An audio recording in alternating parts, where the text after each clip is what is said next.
आदाब नाज़रीन, खबरनामे में आपका इस्तकबाल है। मैं हूं साइमा खान। सबसे पहले नजर हेडलाइंस पर।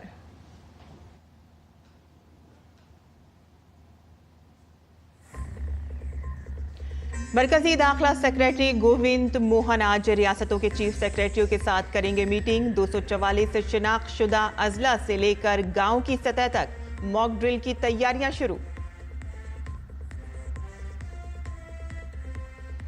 LOC पर पाकिस्तान की मजमूम हरकतें जारी। मुसलसल 12वें रोज भी की गई जंगबंदी की खिलाफ वर्जी। भारतीय फौज ने दिया मुंहतोड़ जवाब। सुप्रीम कोर्ट आज और कल गोधरा ट्रेन आतिशजदगी मामले की करेगा आखिरी समाअत। रियासती हुकूमत और मुजरिमों के ने दाखिल की अर्जियां। गजा पर कब्जा करने के इजराइल के नए मंसूबे को इजरायली काबीना ने दी मंजूरी। अमेरिका की मिली हिमायत तो वहीं अक़वाम मुत्तहिदा और दीगर एजेंसियों ने की मजम्मत। और तैराकी का पावर हाउस कहे जाने वाले कर्नाटक के तैराकियों ने खेलो इंडिया यूथ गेम्स में अपनी सलाहियतों का किया मुजाहिरा। एक ही दिन में जीते 4 गोल्ड मेडल। आज भी शुरा मुख्तलिफ मुकाबलों में अपनी सलाहियतों का करेंगे मुजाहिरा। और अब खबरें तफसील से। LOC पर पाकिस्तान की मजमूम हरकतें जारी हैं। मुसलसल 12वें रोज भी जंगबंदी की खिलाफ वर्जी की गई। कल रात भी उसने बिला इश्तियाल फायरिंग की। लाइन ऑफ कंट्रोल के पार कुपवाड़ा, बारामूला, पुंछ, राजौरी, मंढेर, नौशेरा, सुंदरबनी और अखनूर के आसपास के इलाकों में छोटे हथियारों से फायरिंग की गई। भारतीय फौज ने पाकिस्तान की इस बुज़दिलाना कार्रवाई का मुंहतोड़ जवाब दिया।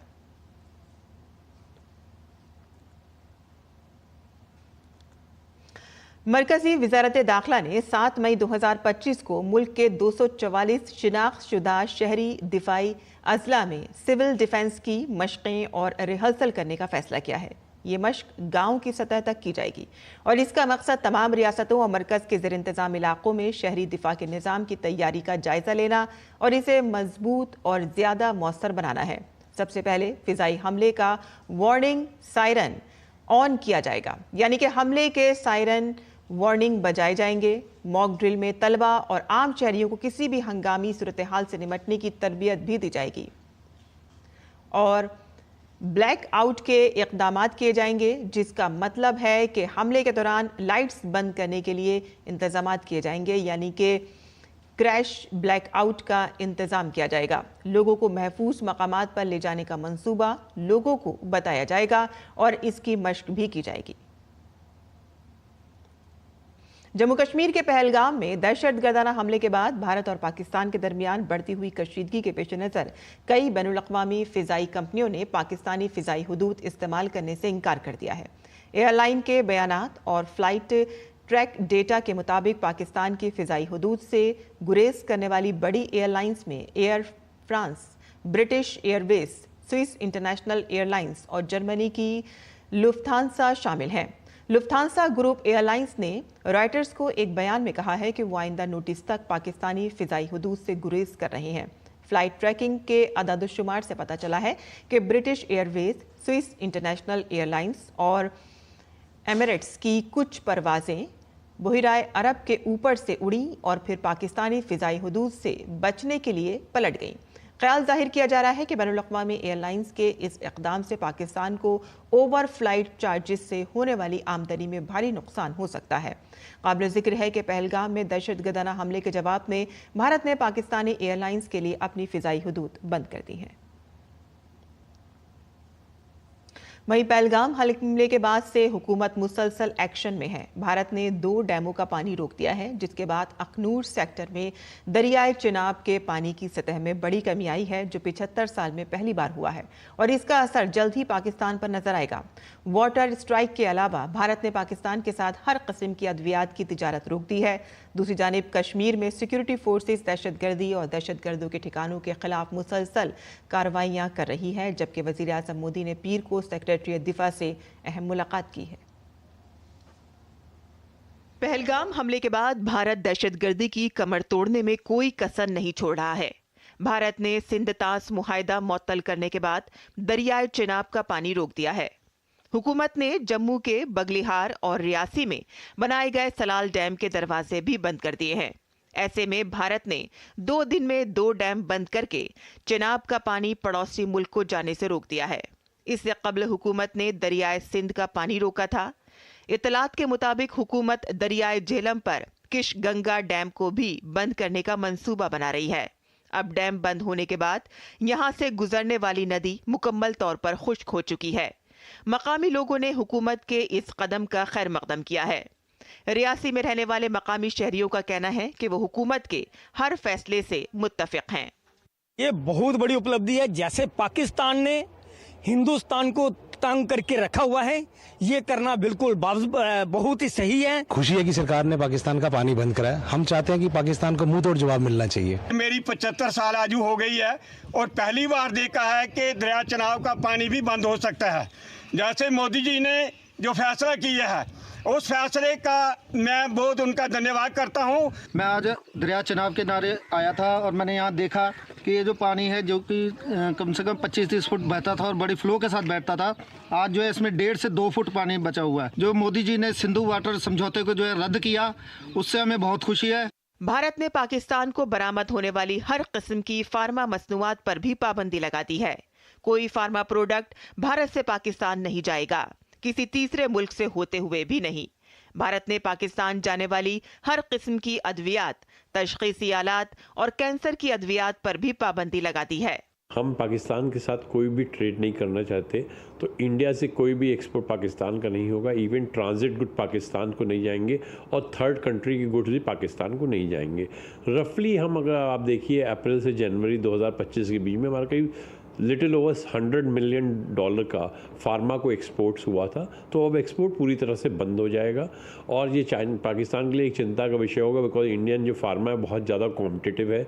अगर वही फार्मा प्रोडक्ट अगर उनको यूरोप से लेने पड़ेंगे तो उनकी जो कॉस्ट है 400% से करीब 1000% ज़्यादा पड़ेगी। इस दौरान सेक्रेटरी दिफा राजेश कुमार सिंह ने नई दिल्ली में वजीर आज़म नरेंद्र मोदी से उनकी रिहाइशगाह पर मुलाकात की। इससे कबल इतवार को फिजाइया के सरबराह एयर चीफ मार्शल अमृतप्रीत सिंह ने वजीर आज़म से मुलाकात की। वजीर आज़म और बहरिया के सरबराह एडमिरल दिनेश त्रिपाठी और army chief general Upendra Dwivedi के दरमियान अलग अलग मुलाकातें भी हुईं। दूसरी जानिब जम्मू कश्मीर में पुंछ के इलाके सुरनकोट में सिक्योरिटी फोर्सेस ने दहशतगर्दों की एक बड़ी साजिश को नाकाम बना दिया है। Special operations group SOG Poonch और हिंदुस्तानी फौज ने मुश्तरका ऑपरेशन शुरू किया और जंगलों में छुपे दहशतगर्दों के ठिकाने का पर्दाफाश किया है। ऑपरेशन के दौरान सिक्योरिटी फोर्सेस ने 5 IEDs बरामद की हैं। पाउडर की शक्ल में कुछ धमाका खेज मवाद, मवासलाती आलात, कपड़े और कुछ दीगर मवाद बरामद हुए हैं। बम डिस्पोजल स्क्वाड ने तमाम IEDs को बाहिफाजत नाकारा बना दिया। बरवक्त कार्रवाई से बड़ा हादसा टल गया। सिक्योरिटी इदारों को शुबा है कि यह ठिकाना दहशतगर्दी की बड़ी साजिश को अंजाम देने की नीयत से तैयार किया गया था। यह ऑपरेशन भारतीय फौज और जम्मू कश्मीर पुलिस ने मुश्तरका तौर पर किया है। हुकूमत दहशतगर्दी के खिलाफ मुसलसल सख्त एक्शन ले रही है और साथ ही ये मजबूत पैगाम भी दे रही है कि मुल्क जैसा चाहता है वैसा होकर रहेगा। Bureau report, DD news Urdu खबरें। और पहलगाम हमले के बाद पाकिस्तान के साथ बढ़ती हुई कशीदगी के दरमियान भारतीय बहरिया और DRDO ने पीर को देसी तौर पर डिज़ाइन और तैयार करदा मल्टी इन्फ्लुएंस ग्राउंड माइन का कामयाब तजुर्बा किया। ये निज़ाम भारतीय बहरिया की बहरी जंगी सलाहियतों में मज़ीद इजाफा करेगा। वज़ीर दिफा राजनाथ सिंह ने DRDO, भारतीय बहरिया और दिफाई सनत की तारीफ की और कहा कि ये निज़ाम भारतीय बहरिया की बहरी जंगी सलाहियतों को मज़ीद मजबूत करेगा। अक़वाम मुत्तहिदा के सेक्रेटरी जनरल एंटोनियो गुटरेस ने 22 अप्रैल को पहलगाम में दहशतगर्दाना हमले की शदीद मजम्मत की और जिम्मेदारों को इंसाफ के कटहरे में लाने का मुतालबा किया। उन्होंने हमले के मुतासरीन के अहले खाना से ताज़ियत करते हुए कहा कि शहरियों को निशाना बनाना नाकाबिल कबूल अमल है और जिम्मेदारों को इंसाफ के कटहरे में लाया जाना चाहिए। Tensions between India and Pakistan are at their highest in years. I deeply respect and I am profoundly grateful to the government of people of both countries and their significant contributions to the work of the United Nations, not least UN peacekeeping. And so it pains me to see relations reaching a boiling point. I understand the raw feelings following the awful terror attack in Pahalgam on 22 April. I once again strongly condemn that attack and extend my condolences to the families of the victims. Targeting civilians is unacceptable, and those responsible must be brought to justice through credible lawful means. मरकजी वजीर Kiren Rijiju Vietnam के दौरे पर हैं। इस दौरान उन्होंने हो ची मिन शहर में वियतनाम के पॉलिट ब्यूरो के रुकन और पार्टी के सेक्रेटरी ग्युन वैन नैन से मुलाकात की। सोशल मीडिया प्लेटफॉर्म एक्स पर पोस्ट करते हुए उन्होंने न्यून वैन के साथ मुलाकात की तस्वीरें कुछ शाया की हैं। भारतीय वजीर ने अपने ख्यालात का इजहार किया और भारत वियतनाम के दरमियान दोस्ती के बारे में मुस्बत बातचीत हुई है।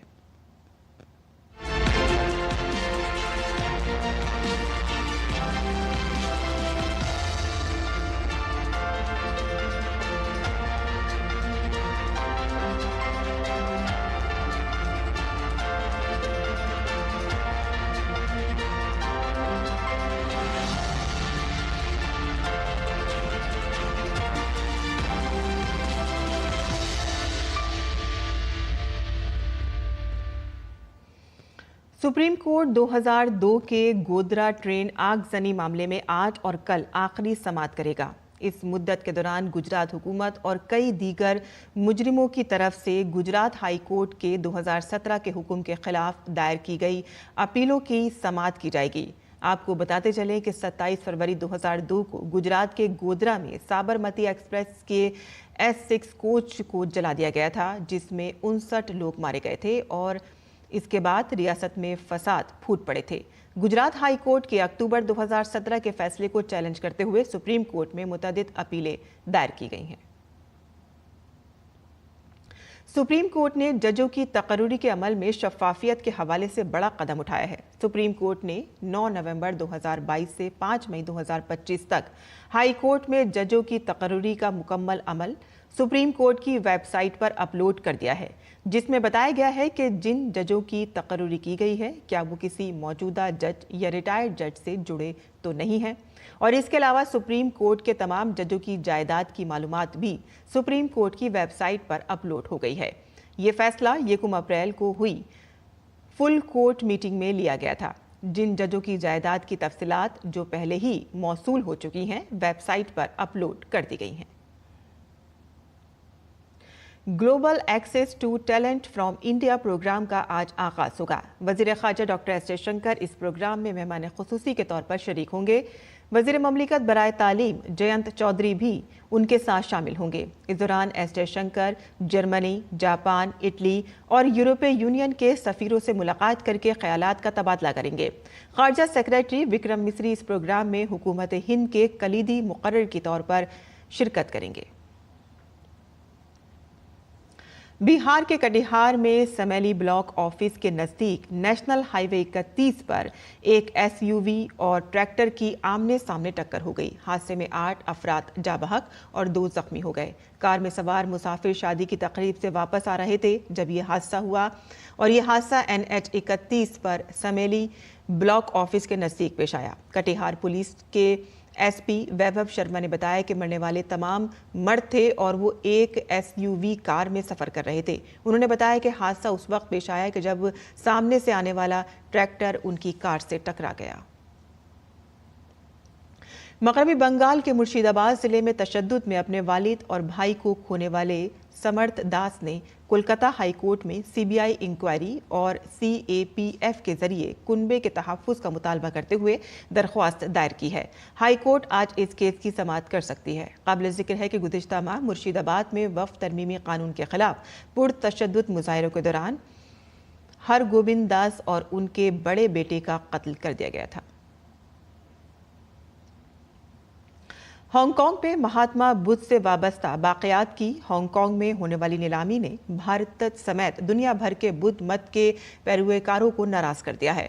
मरकजी हुकूमत की सकाफती वजारत ने इस नीलामी को रोकने के लिए सख्त मौक़िफ़ इख्तियार किया जो 7 मई को होने वाली है। वजारत सकाफत ने नीलामी रोकने के लिए सख्त इक़दाम उठाए हैं।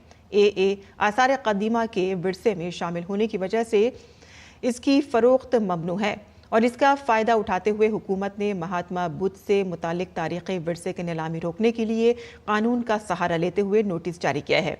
वजारत सकाफत ने ट्वीट करके ये इत्तला दी है कि नीलामी हांगकांग के सोत बित में होने वाली थी। महात्मा बुद्ध से जुड़ी अशिया की कीमत तकरीबन 100 करोड़ बताई जा रही है। काबिल जिक्र है कि यह अशिया भगवान बुद्ध की जाए पैदाइश पिपरहवा स्तूप की खुदाई में मिली है। दिल्ली समेत शुमाली भारत के लोग जो कुछ दिन पहले तक गर्मी की शिद्दत बर्दाश्त कर रहे थे, अब सुकून की नींद सो रहे हैं। दरअसल पिछले 2-3 दिन से दिल्ली NCR और उसके आसपास की रियासतों में ठंडी हवाओं के साथ साथ वक्फे से हल्की बारिश हो रही है, जिसकी वजह से मौसम खुशगवार है। महकमे मौसमियात के मुताबिक दारुल हुकूमत में आइंदा 2 रोज तक बारिश का इम्कान है। राजधानी दिल्ली के साथ साथ आज नोएडा में भी तूफान और बारिश का अलर्ट जारी किया गया है।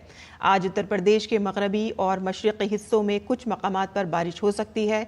गरज चमक के औसत बारिश का इम्कान है और इसके अलावा तेज़ हवाएं 30 से 40 किलोमीटर फी घंटे की रफ्तार से चल सकती हैं। राजस्थान में भी मौसम बदल गया है। लोगों को शदीद गर्मी और लू से राहत मिली है। गुज़िश्ता 4 दिनों में रियासत में दर्जे हरारत 2 से 10 डिग्री तक गिर गया है। मगरबी डिस्टर्बेंस की वजह से रियासत के कई हिस्सों में तेज़ आंधी, गरज चमक और तेज़ बारिश की उम्मीद है। और नाज़रीन, अब पेश है दिल्ली से शाया होने वाले उर्दू अखबारात का मुख्तसर जायजा।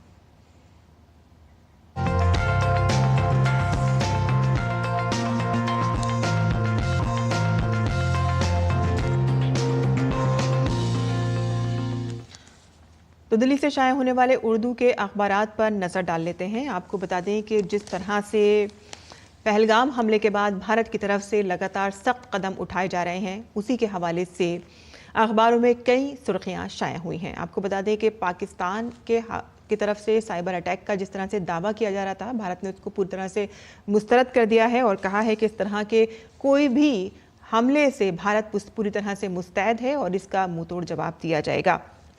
दूसरी सुर्खी जान लेते हैं। आपको बता दें कि इस वक्त जिस बात की सबसे ज़्यादा चर्चा चल रही है वो है मॉक ड्रिल। आगे की सुर्खी देख लेते हैं।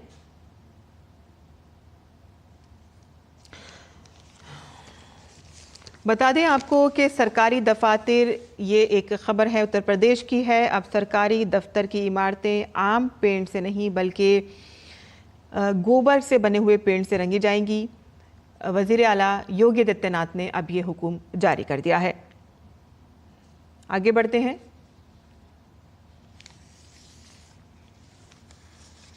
इजराइल का गजा पर मुकम्मल कब्जे का दावा किया जा रहा है और फिलिस्तीनियों को बेदखल करने का ऐलान कर दिया गया है।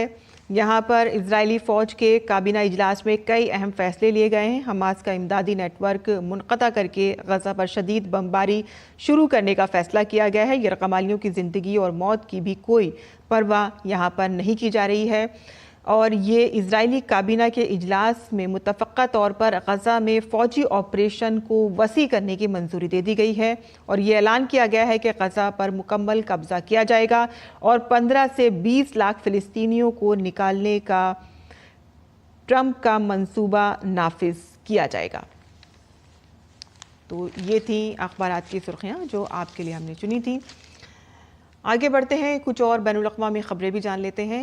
मैं आपको बता दें कि इजराइल के हवाले से ही है, जहां इजराइल अब गजा की पट्टी पर मुकम्मल कब्जा करने के लिए बड़ा हमला कर सकता है। इजरायली हुक्काम का कहना है कि उनकी सिक्योरिटी काबीना ने पूरे गजा पर कब्जे और वहां गैर मुअय्यना मुद्दत तक रहने के मंसूबे को मंजूरी दे दी है और ये मंसूबा हमास से यरक़मालियों को आज़ाद कराने और इजरायली शराइत पर जंगबंदी के लिए दबाव बढ़ाने की इजराइल की कोशिशों का हिस्सा है। इस मंसूबे में फ़ौजी हमलों के ज़रिए गजा से लाखों फ़िलिस्तीनियों को बेघर करना भी शामिल है। अगर इस मंसूबे पर अमल होता है तो इससे फ़िलिस्तीनी सरजमीन में इजराइल के फ़ौजी ऑपरेशन को वुसअत मिलेगी और इससे गजा में इंसानी बहरान मज़ीद संगीन हो सकता है, जबकि पूरे ख़त्ते में नई कशीदगी फैल सकती है।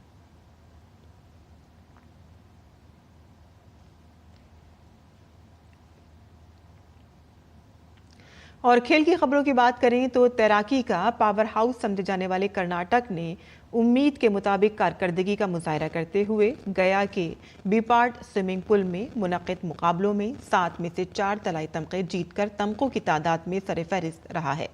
गया में आदित्य सतीश हेगड़े ने दिफाई चैंपियन महाराष्ट्र को लड़कियों की 50 मीटर फ्री स्टाइल में तलाई तमगा जीतकर अपनी मुहिम का फातिहाना आगाज किया।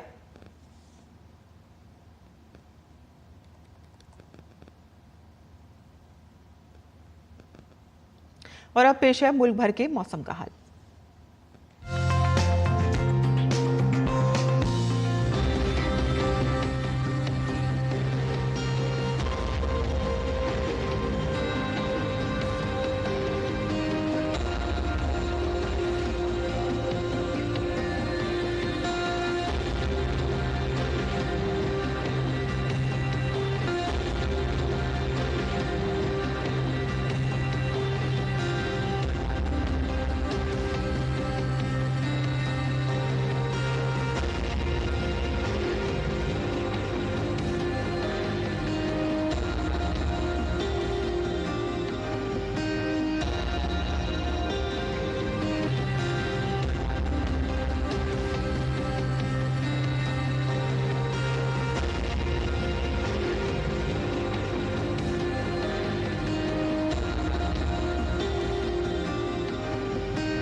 और आखिर में सुर्खियां एक मरतबा फिर।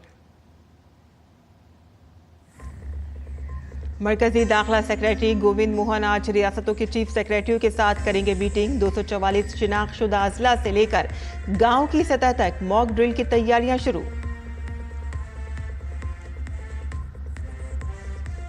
LOC पर पाकिस्तान की मजमूम हरकतें जारी।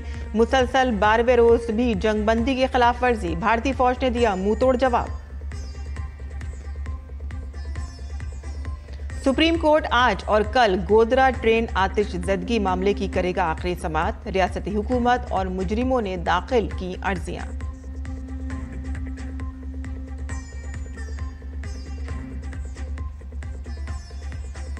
गजा पर कब्जा करने के इजराइल के नए मंसूबे को इजरायली काबीना ने दी मंजूरी। अमेरिका की मिली हिमायत तो वहीं अक़वाम मुत्तहिदा और दीगर एजेंसियों ने की मजम्मत।